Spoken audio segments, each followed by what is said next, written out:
All right, back for another episode of Guitar Store Experiences. This past weekend, the family and I went to New York City to check out the holiday lights and see the Rockettes and do some general just mucking around the city. Great, great time as always going to New York. And so any guitar player who's going to New York should probably make it a point to go check out Rudy's Music down in Soho. It's a famous shop frequented by very famous musicians, and you never know what you're going to see in there. I went in there a few years ago, pre-COVID, on another weekend trip to New York, and was absolutely flabbergasted by what they had in the glass cases. That included a 58 Explorer with the original case and paperwork and everything. It was absolutely stunning. It was also $750,000. They also had a 59 burst. They had a 60 burst. The 60 had a replaced neck on it, if I remember. But right there, you're looking at close to $1.5 million worth of guitars just between those three. And then hanging on the wall behind the counter was the first guitar that Gibson ever painted with some kind of burst approach. So that was kind of neat to check out.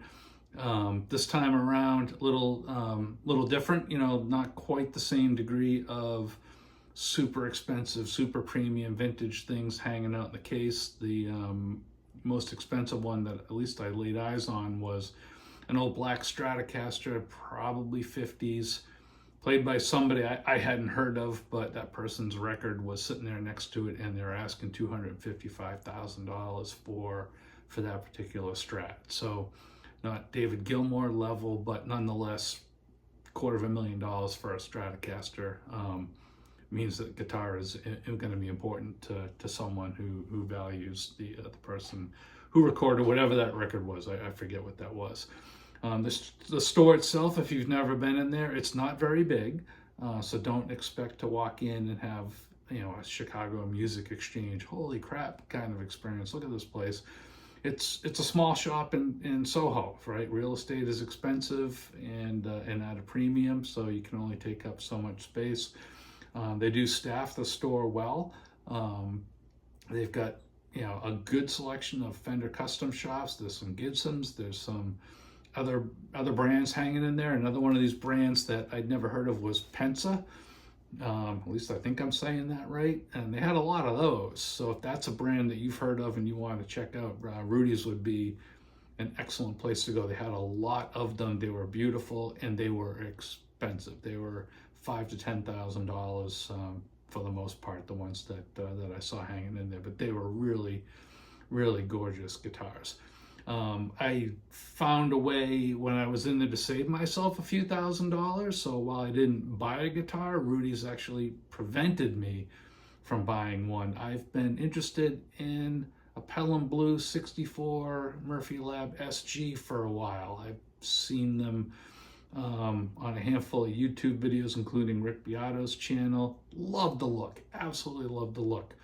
And Rudy's happened to have one sitting there, so I was able to pick it up. I laid hands on the neck and realized that neck shape really wasn't for me. It had a bit more shoulder than I would have liked.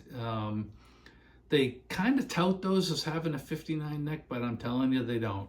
At least not anything like the modern production 59 custom shop guitars that Gibson is putting out.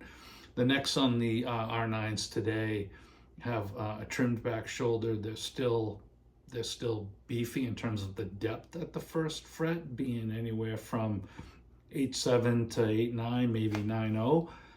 But they don't have the shoulders. I find the shoulders getting away from how I play the guitar. And that's what I learned about the 64 SG. I was like, oh, the neck's way chunkier than I would have thought. So thanks to Rudy, he's actually saved me some money. Tried a couple. I didn't actually try a couple of guitars, but I picked a few up off the wall just to hold them and see what they were like.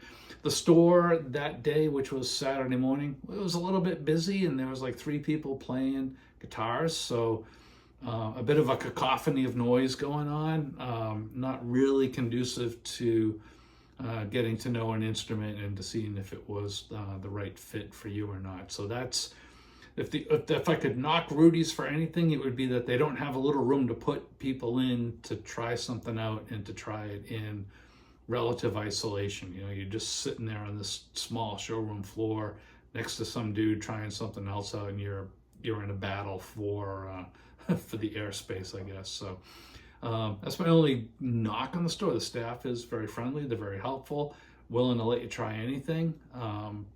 So I give them full credit for that. And like I said, you never know what you're going to see in there. Last time it was $750,000 Explorers. This time, you know, a vintage Strat worth $250,000. And then behind the counter, a good selection of, you know, just old reused, or not reused, but old pre-owned guitars from Gibson, Fender, you name it. You know, a handful of good choices back there, and a great selection of acoustic guitars and a handful of basses in the store too. So like I said, if you're a guitar player and you go into New York City, you owe itself to go into that store just because of what it is and what it represents.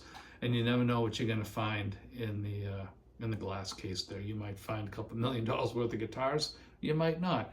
But the inventory changes frequently there would be my guess. So go check them out if you're in New York, and thanks for watching.